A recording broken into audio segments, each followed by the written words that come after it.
Sherlock Holmes, son dernier coup d'archet. Il était 9 heures du soir le 2 août, le plus terrible des mois d'août de l'histoire mondiale. On aurait pu croire que déjà la malédiction divine pesait lourdement sur un monde dégénéré, car un silence impressionnant ainsi qu'un sentiment d'expectative planait dans l'air suffocant, immobile. Le soleil était couché, mais vers l'horizon d'ouest s'étirait une balafre couleur de sang comme une blessure ouverte. Au-dessus, les étoiles brillaient, claires, et au-dessous, les feux des bateaux scintillaient dans la baie. 2 Allemands se tenaient accoudés sur le parapet de pierre de la terrasse. La longue maison basse à lourds pignons étalait sa masse derrière eux. Ils regardaient la large courbe du rivage au pied de la grande falaise crayeuse sur laquelle von Borg s'était perché, tel un aigle errant, 4 ans plus tôt. Leurs têtes se touchaient presque. Ils échangeaient des propos confidentiels. D'en bas, les bouts incandescents de leurs cigares devaient ressembler aux yeux d'un mauvais diable scrutant la nuit. Un homme remarquable, ce von Bork, sans rival pour ainsi dire, parmi tous les dévoués agents du Kaiser. Ses qualités l'avaient recommandé pour une mission en Angleterre, la plus importante de toutes. Depuis qu'il s'y était attelé, ses talents s'étaient vite affirmés dans l'esprit de la demi-douzaine de personnes au courant de son activité, et notamment de son compagnon du moment, le baron von Herling, secrétaire principal de la légation, dont la formidable Benz de 100 chevaux bloquait le chemin de campagne en attendant de ramener à Londres son propriétaire. « Pour autant que je puisse juger des événements, disait le secrétaire, vous serez probablement de retour à Berlin avant une semaine. Quand vous arriverez, mon cher von Bork, je crois que vous serez surpris de l'accueil que vous recevrez. Je sais ce que l'on pense dans les cercles les plus élevés du travail que vous avez accompli dans ce pays. » C'était un colosse, le secrétaire, grand, large, épais. Il s'exprimait avec lenteur et conviction, ce qui lui avait beaucoup servi dans sa carrière politique. Von Borg se mit à rire. « Ils ne sont pas très difficiles à tromper, » fit-il. « Impossible de trouver un peuple plus docile, plus naïf. »« Je ne sais pas, » répondit l'autre en réfléchissant. « Ils ont des limites bizarres qu'il ne faut pas dépasser. Leur naïveté de surface est un piège pour l'étranger. La première impression est qu'ils sont complètement mous. Et puis on tombe soudain sur quelque chose de très coriace. Alors on sait qu'on a atteint la limite et il faut s'adapter aux faits. Par exemple, leur convention insulaire exige d'être respectée. Vous voulez parler du bon ton et de ces sortes de choses ? Demanda von Bork en soupirant comme quelqu'un qui en a souffert beaucoup. J'entends le préjugé anglais dans toutes ces curieuses manifestations. Tenez, je vous citerai l'une de mes pires bévues. Je peux me permettre de parler de mes bévues, car vous connaissez assez bien mon travail pour être au courant de mes réussites. Je venais d'arriver en poste. Je fus invité pour le week-end à une partie dans la maison de campagne d'un ministre du cabinet. La conversation fut d'une indiscrétion folle. Von Bork fit un signe de tête. « J'y étais, » dit-il. « En effet. Eh bien, tout naturellement, j'ai envoyé à Berlin un résumé des renseignements obtenus.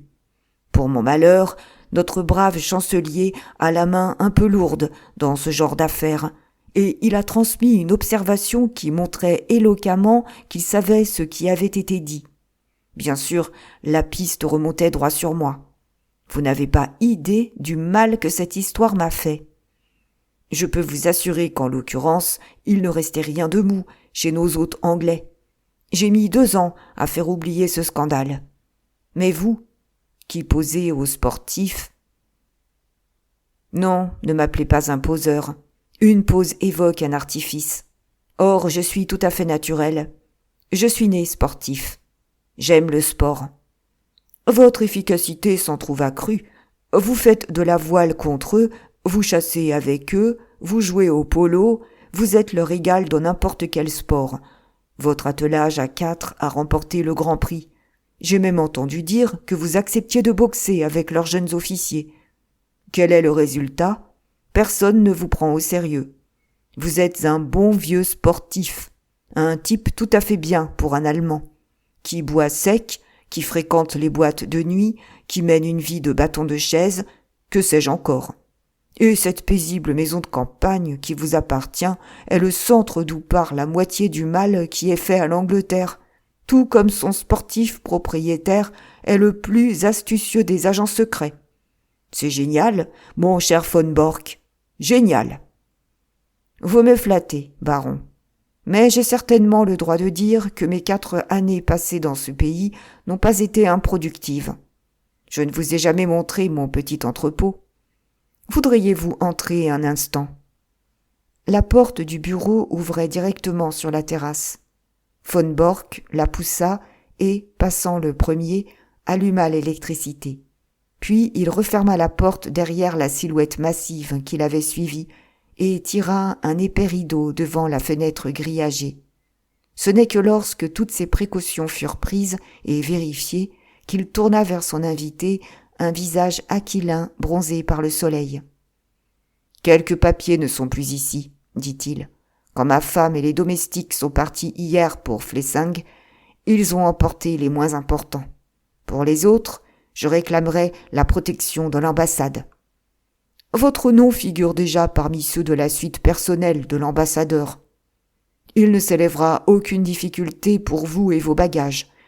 Tout de même, il est possible que nous ne soyons pas obligés de partir. L'Angleterre peut abandonner la France à son destin. Nous sommes sûrs qu'il n'existe pas entre elles un traité contraignant. Et avec la Belgique ? Certes, il y a aussi la Belgique. Von Bork hocha la tête.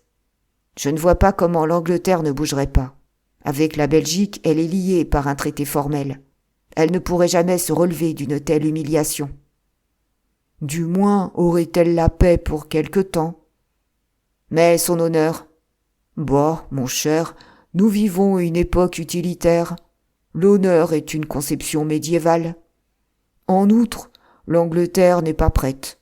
C'est inconcevable que notre impôt de guerre de 50 millions, dont on aurait pu croire qu'il rendrait notre plan clair comme le jour, aussi clair que si nous l'avions publié à la première page du Times, n'ait pas tiré ces gens-là de leur somnolence. De temps à autre, on entend une question. C'est mon affaire de trouver une réponse. Ici et là, encore, on note un peu d'irritation. C'est mon affaire de l'apaiser. Mais je vous donne ma parole qu'en ce qui concerne l'essentiel, réserve de munitions, préparatifs pour faire front à une attaque de sous-marins, organisation pour la fabrication de puissants explosifs, rien n'a été fait. Comment donc l'Angleterre pourrait-elle intervenir, surtout quand nous l'occupons suffisamment avec la guerre civile d'Irlande, les suffragettes en furie et Dieu sait quoi, pour qu'elle centre ses pensées sur elle-même ? Elle doit penser à son avenir, voyons. Oh, c'est autre chose.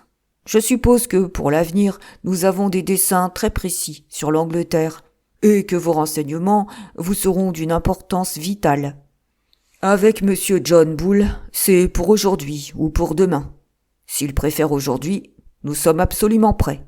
Si c'est demain, nous serons encore mieux prêts. À mon avis, ils seraient plus avisés en combattant avec l'appoint d'alliés que privés de leur concours. Mais cela les regarde. Cette semaine est la semaine décisive. Vous m'aviez parlé de vos papiers. Dans un angle de la grande pièce à panneaux de chêne, entourée d'une ceinture de livres, un rideau était tiré. Von Bork l'écarta. Un gros coffre-fort cerclé de cuivre apparut. L'Allemand détacha une petite clé de sa chaîne de montre, manipula longuement la serrure, et la lourde porte s'ouvrit. « Regardez, dit-il en reculant d'un pas. » La lumière éclairait l'intérieur du coffre et le secrétaire considéra avec un intérêt extraordinaire les rangées de casiers bourrés qu'il contenait. Chaque casier portait son étiquette. Ses yeux coururent de l'un à l'autre pour lire des titres comme « Guet »,« Défense côtière »,« Avion »,« Irlande »,« Égypte » Fort de Portsmouth. La Manche, Rosif. Chaque casier était rempli de plans et de papiers. Colossal, murmura le secrétaire.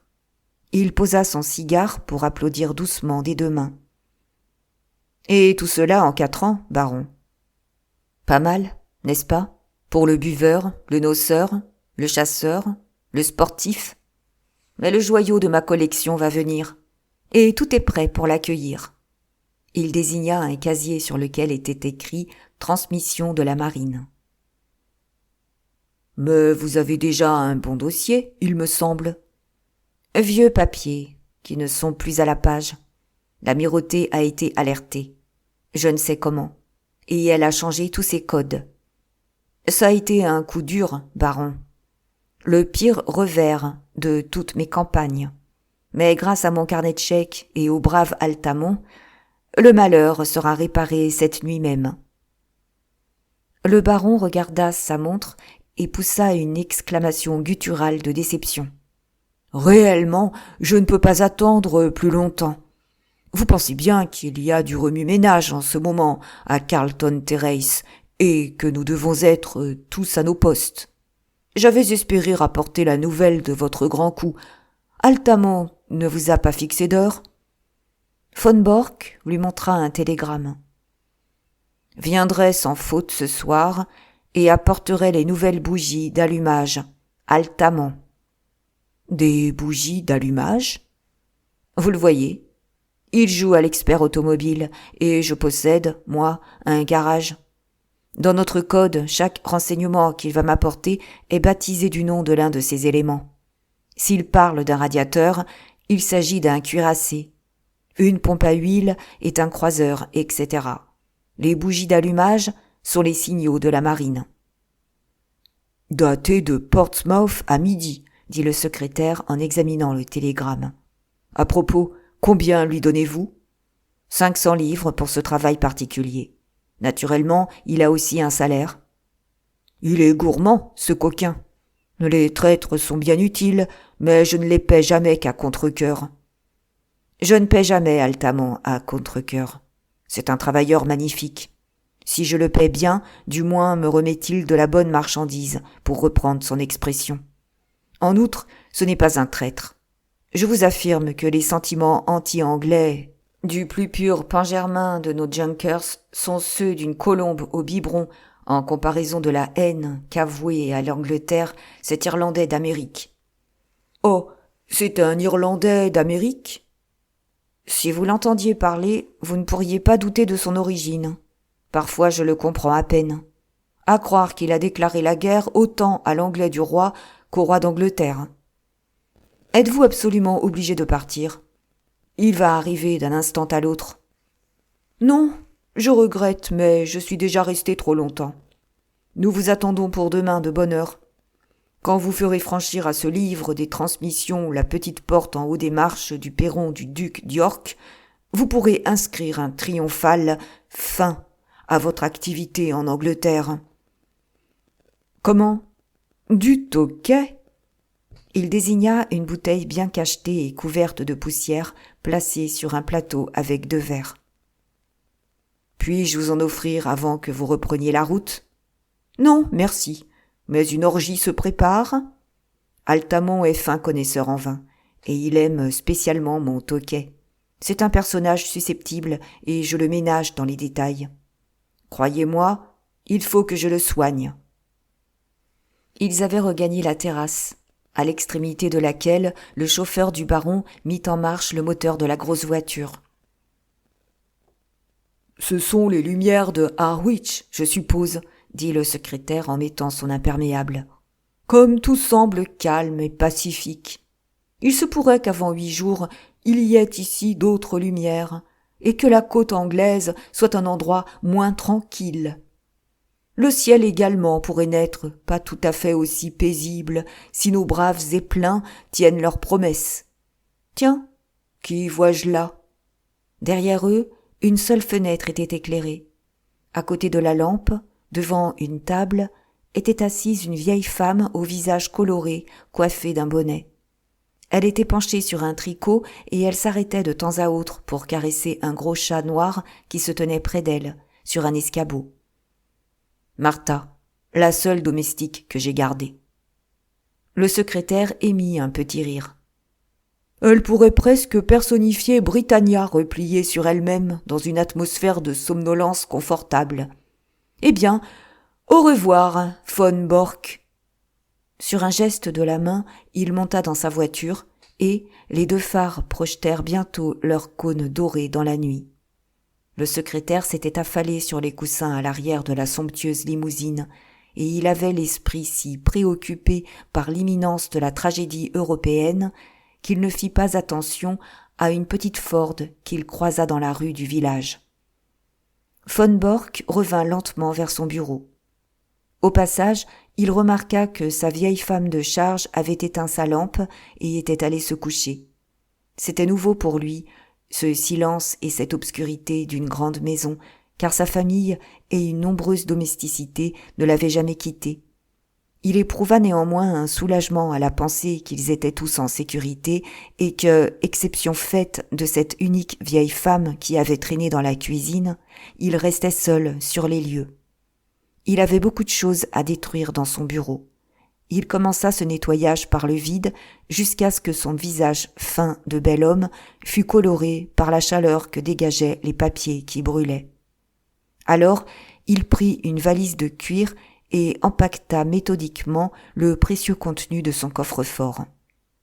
À peine s'était-il mis à l'ouvrage que ses oreilles enregistrèrent le bruit d'une voiture qui approchait.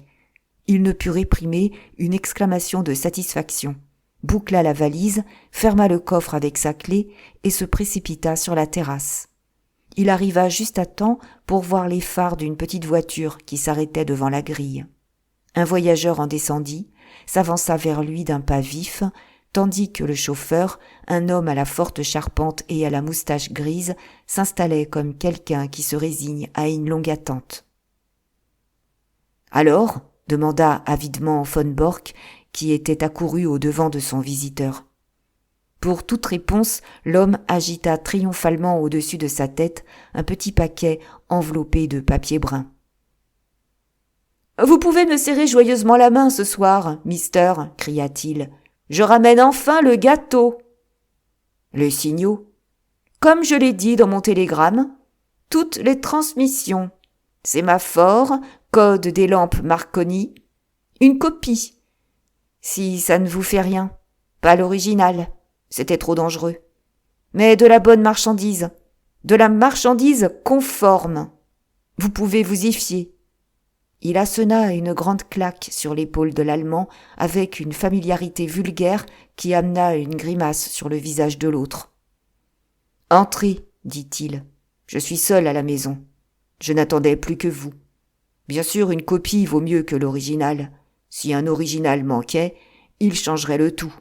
Vous êtes sûr que la copie est conforme ? » L'Irlandais d'Amérique avait pénétré dans le bureau et il étira ses longs membres sur un fauteuil. C'était un homme grand et maigre qui pouvait avoir 60 ans.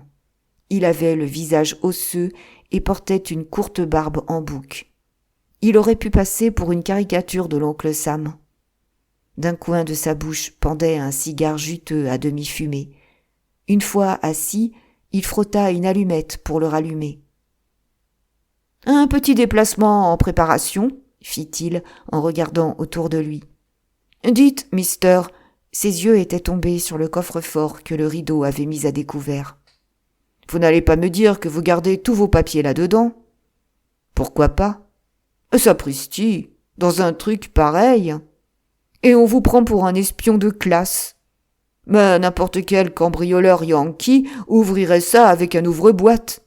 Si j'avais su que des lettres de moi iraient se perdre dans un machin comme ça, j'aurais été bien bête de vous avoir écrit une ligne. » « N'importe quel cambrioleur s'attaquerait en vain à ce coffre, » répondit von Bork. « Aucun instrument ne peut entamer son métal. »« Il y a la serrure. » »« Non, c'est une serrure à double combinaison. Vous savez ce que je veux dire par là. »« Guidez-moi un peu, » fit l'Américain. « Pour que joue la serrure ? Il vous faut un mot et une combinaison de chiffres. » Il se leva et montra autour du trou pour la clé un disque à double graduation. Le cercle extérieur est pour les lettres, le cercle intérieur pour les chiffres. Tiens, pas mal. Vous voyez que ce n'est pas aussi simple que vous le pensiez. Je l'ai fait faire il y a 4 ans. Savez-vous quel mot et quel chiffre j'avais choisi à l'époque? Cela me dépasse. Eh bien, j'avais choisi août comme mot et 1914 comme chiffre. Nous y sommes. Le visage de l'Irlandais d'Amérique exprima une surprise admirative. Mais c'est formidable. Vous êtes un prophète. Même dans mon pays, bien peu auraient été capables de deviner la date. Et pourtant, elle est là. Demain matin, je ferme et je pars. Dites, je crois que vous aurez à vous occuper de moi aussi. Je ne vais pas rester seul dans ce sacré pays. D'après ce que je prévois, John Bull va se dresser sur ses pattes de derrière et deviendra enragé avant 8 jours. J'aimerais mieux être de l'autre côté de l'eau à ce moment-là. Mais vous êtes citoyen américain? Eh oui. Jack James, lui aussi, était citoyen américain, ce qui ne l'empêche pas d'être en prison à Portland. Pas moyen de briser la glace avec un policier anglais en lui disant que vous êtes citoyen américain. C'est la loi anglaise qui commande ici, me répondrait-il. À propos, mister, puisque nous avons parlé de Jack James, il me semble que vous ne faites pas grand-chose pour couvrir vos agents. Que voulez-vous dire? Demanda Von Bork âprement. Quoi? Vous êtes leur employeur, oui ou non? C'est à vous de veiller à ce qu'ils ne tombent pas. Mais ils tombent, et que faites-vous pour les tirer d'affaire? James, par exemple. Tout a été de la faute de James. Vous le savez aussi bien que moi. Il n'était pas assez souple pour ce genre de travail. James avait une tête de cochon, je vous l'accorde. Mais prenez Hollis. C'était un fou. Ma foi, il est devenu un peu cinglé sur la fin. Mais il y a de quoi déranger le cerveau d'un homme quand il lui faut jouer la comédie du matin au soir avec une centaine de types tous disposés à lui adresser les flics. Maintenant, il y a Steiner. Von Bork tressaillit, pâlit. Que se passe-t-il pour Steiner? Eh bien, ils l'ont eu, c'est tout. Ils ont fait une expédition sur son entrepôt la nuit dernière. Lui et ses papiers sont à la prison de Portsmouth. Vous allez filer. Mais lui, le pauvre diable, il aura à répondre devant un jury, et bien heureux sera-t-il s'il sauve sa tête. Voilà pourquoi je voudrais passer de l'autre côté de l'eau en même temps que vous. Von Bork était fort, maître de ses nerfs, mais cette nouvelle l'affecta visiblement. Comment ont-ils pu démasquer Steiner? Murmura-t-il. C'est un gros coup dur. Vous ne tarderez pas à en avoir un plus dur encore, car je crois qu'ils sont à mes trousses. Impossible, voyons. J'en suis sûre. Ma logeuse a reçu la visite de policiers qui l'ont questionné à mon sujet. Quand je l'ai su, j'ai compris que je n'avais pas autre chose à faire que disparaître au plus tôt. Mais ce que je voudrais bien comprendre, mister, c'est comment les flics sont au courant. Steiner est le 5e agent que vous avez perdu depuis que je marche avec vous. Je connais le 6e, si je ne bouge pas. Comment vous expliquez-vous cela? N'avez-vous pas honte de voir vos hommes torpiller les uns après les autres? Von Bork devint cramoisi. Comment osez-vous me parler sur ce ton? Si je n'osais pas de temps à autre, mister, je ne serais pas à votre service. Mais je vais vous dire sans phare tout ce que j'ai dans la tête. Je me suis laissé dire qu'avec vous, politicien allemand, quand un agent avait fait son travail, vous n'étiez pas mécontent de le voir mis à l'ombre. Von Bork bondit. Osez-vous insinuer que j'ai livré mes agents? Je ne vais pas jusque-là, mister, mais il y a un mouchard quelque part, et c'est à vous de l'identifier. De toute manière, je n'accepte plus de courir de risques. Je suis mûr pour la petite Hollande, et le plus tôt sera le mieux. Von Bork avait dompté sa colère. Nous avons été alliés trop longtemps pour nous disputer maintenant à l'heure de la victoire, dit-il. Vous avez fait un merveilleux travail, et vous avez pris des risques que je ne puis oublier. Par n'importe quel moyen, allez en Hollande. Là, vous pourrez trouver un bateau de Rotterdam pour New York. Aucune autre ligne ne sera sûre dans une semaine. Je vais prendre votre livre et l'emballer avec le reste. » L'Américain avait gardé le petit paquet dans sa main. Il ne fit pas un geste pour le lâcher. « Et le fric ?» demanda-t-il. « Le quoi ?»« La manne. La récompense. Les 500 livres. L'artilleur est devenu diablement gourmand sur la fin et il a fallu que je l'arrose de $100 supplémentaires. Sans quoi, nous serions restés le bec dans l'eau, vous et moi. Rien à faire. » Qu'il me répétait. Et il ne voulait plus m'écouter. En tout, j'en ai eu avec lui pour 200 livres. Aussi, je ne vous remets le paquet que contre mon fric. Von Bork sourit amèrement. « Vous ne paraissez pas avoir une très haute opinion de mon honneur, fit-il. Vous voulez l'argent avant que vous m'ayez donné le livre. Que voulez-vous, mister? Nous sommes en affaires. Très bien. Comme vous voudrez. Il s'assit devant la table et remplit un chèque qu'il retira du carnet, mais il ne le tendit pas à son interlocuteur. « Après tout, puisque nous en sommes réduits à de tels rapports, monsieur Altamont, reprit-il, je ne vois pas pourquoi je me fierais à vous plus que vous ne vous fiez à moi. » Il se retourna vers l'Irlandais d'Amérique et le regarda par-dessus son épaule. « Le chèque est sur la table. Je tiens à examiner le contenu du paquet avant que vous ne le preniez. » L'Irlandais d'Amérique le lui donna sans un mot. Von Bork défit la ficelle et retira 2 papiers d'emballage. Puis il demeura stupéfait devant le petit livre bleu qui apparut. Sur la couverture était écrit en lettres dorées « Manuel pratique d'apiculture ». Le maître espion n'eut pas le temps de contempler longtemps ce titre étrangement irrévérencieux. Une main de fer l'étreignit à la gorge et une éponge chloroformée s'abattit sur son visage grimaçant. « Un autre verre, Watson ?» fit M. Sherlock Holmes en tendant la bouteille de Tokay impérial. Le robuste chauffeur, qui s'était assis près de la table, avança son verre avec une certaine avidité. « C'est un bon vin, Holmes. »« Un grand vin, Watson. Notre ami qui est sur le canapé m'a affirmé qu'il provient de la cave personnelle de François-Joseph à Schönbrunn. Seriez-vous assez aimable pour ouvrir la fenêtre, car les vapeurs de chloroforme ne facilitent pas la dégustation. » Le coffre était entrebâillé. Holmes, debout devant lui, en tira tous les dossiers, les examina rapidement, puis les rangea dans la valise de Von Bork. L'Allemand était allongé sur le canapé. Il ronflait en dormant.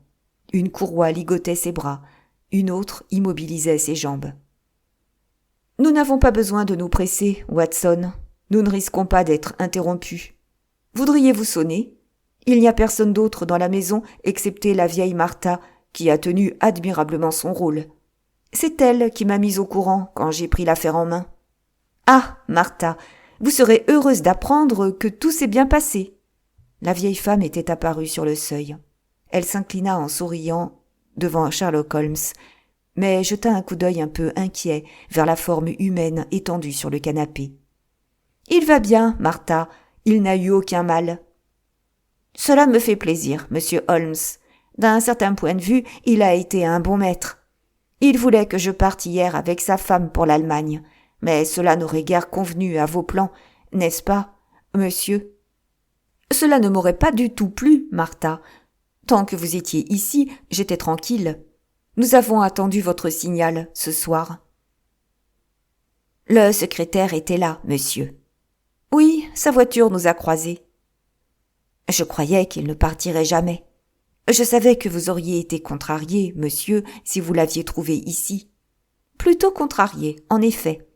Bref, nous avons attendu une bonne demi-heure avant de voir votre lampe s'éteindre et de savoir que la voie était libre. Vous pourrez venir me voir demain à Londres, Martha, au Claridge's Hotel. »« Très bien, monsieur. Je suppose que vous avez tout préparé pour votre départ ? » ?»« Oui, monsieur. Il a mis 7 lettres à la poste aujourd'hui. Comme d'habitude, j'ai noté les adresses. »« Parfait, Martha. Je verrai cela demain. Bonne nuit.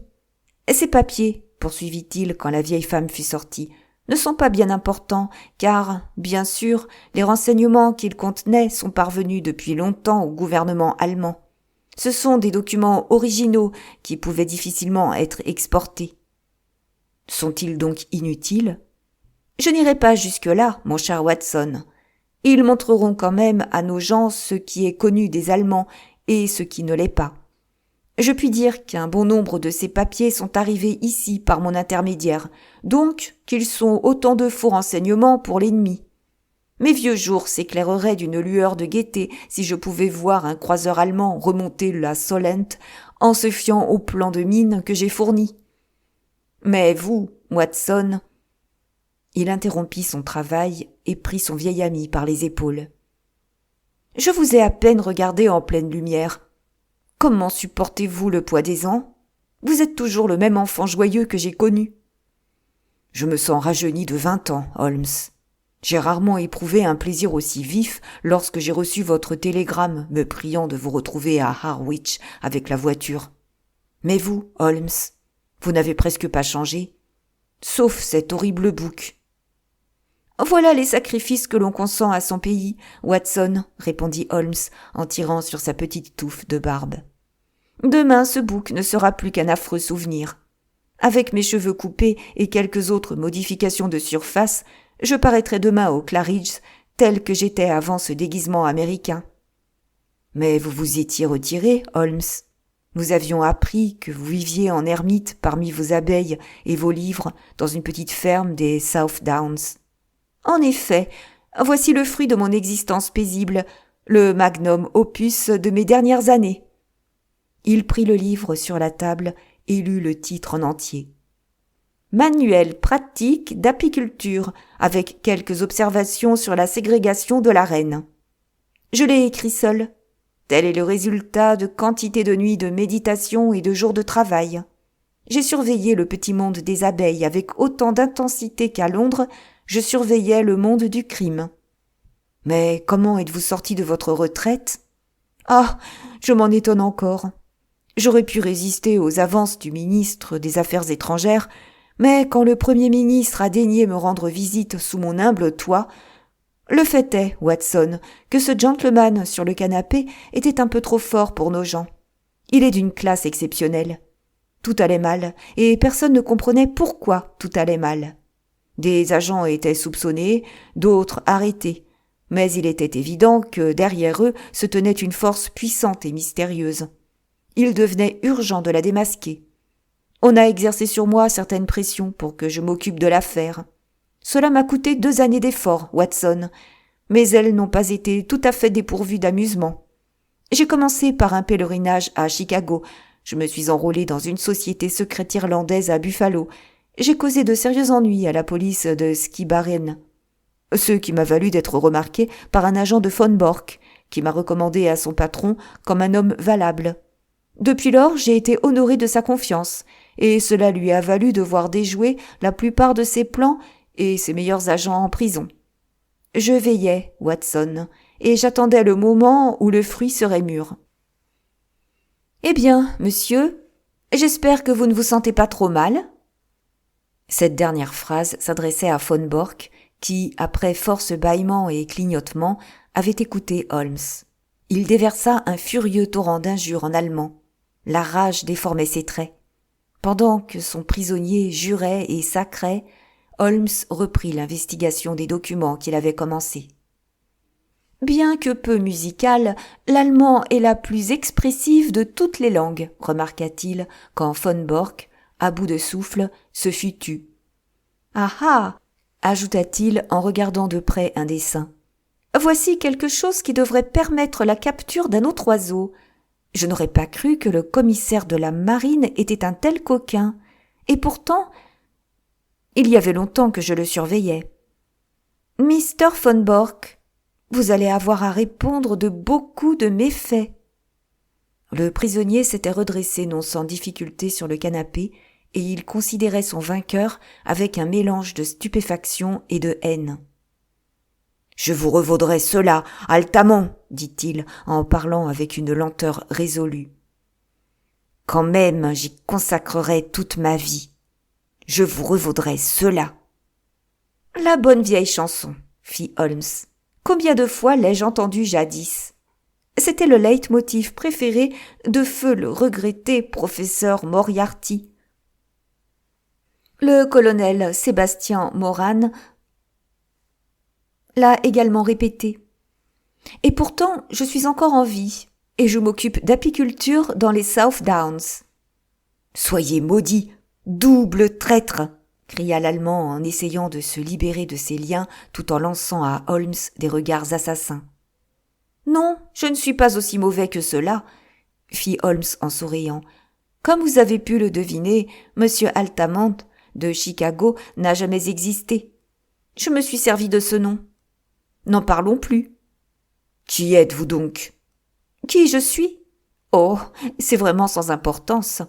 Mais puisque vous semblez être intéressé à le savoir, je vous confierai que ceci n'est pas ma première rencontre avec des membres de votre famille. J'ai fait un certain nombre d'affaires en Allemagne autrefois, et mon nom vous est sans doute familier. Je voudrais bien le connaître. C'est moi qui ai fait aboutir la séparation entre Irène Adler et le défunt roi de Bohême. Quand votre cousin Heinrich m'a été envoyé par l'empereur. C'est encore moi qui ai épargné au comte von Hentzu-Grafenstein, qui était le frère aîné de votre mère, d'être assassiné par le nihiliste Kloppmann. Et c'est moi qui... Von Bork se mit sur son séant. Cet homme-là est unique au monde. Exactement, dit Holmes en s'inclinant. Von Bork gémit et retomba sur le canapé.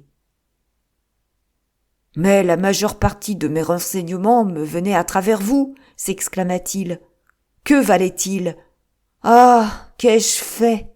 Je suis anéanti pour toujours. Mes informations étaient évidemment sujettes à caution, dit Holmes. Elles méritent quelques vérifications et vous disposez de peu de temps. Votre amiral découvrira peut-être que les nouveaux canons sont plus gros et les croiseurs plus rapides qu'il ne l'escompte. Du désespoir, von Bork s'étreignit la gorge. D'autres détails se dévoileront en leur temps, mais vous possédez une qualité très rare pour un Allemand, monsieur von Bork. Vous êtes sportif, et vous ne me garderez pas rancune quand vous comprendrez que vous, qui avez abusé tant de monde, avez été abusé à votre tour. Après tout, vous avez fait de votre mieux pour votre pays, j'ai fait de mon mieux pour le mien. Quoi de plus naturel? En outre, il posa doucement une main sur l'épaule de l'homme prostré. Cela vaut mieux qu'être terrassé par un adversaire plus ignoble. Les papiers sont maintenant dans la valise, Watson. Si vous vouliez m'aider pour emmener notre prisonnier, je crois que nous pourrions nous diriger immédiatement sur Londres. Il ne leur fut pas facile de faire bouger von Bork, car il était fort et prêt à tout.